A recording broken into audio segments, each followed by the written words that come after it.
Hello, this is Chad with Syncfusion, and a customer asked about customer has a question about our Angular Grid control, and let's get into it.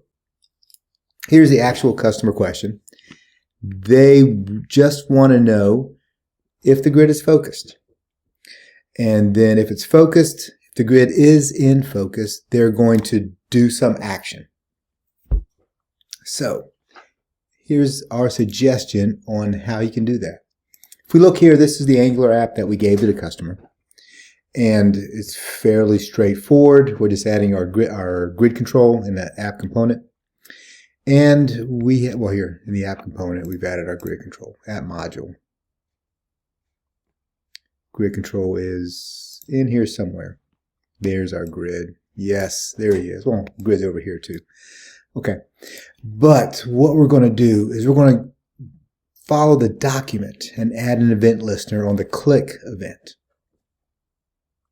So what's going to happen is we're going to capture the click event, and whatever is clicked on, whatever the mouse is on when you click, we're going to look to see if it has the type EJ Grid as a CSS class.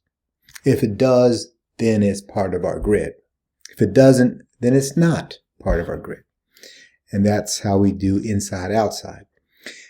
So if we look at this here, I'm going to click. So I have the console open down here. You see that.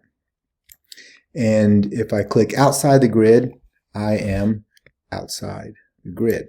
If I click inside, outside, inside, outside.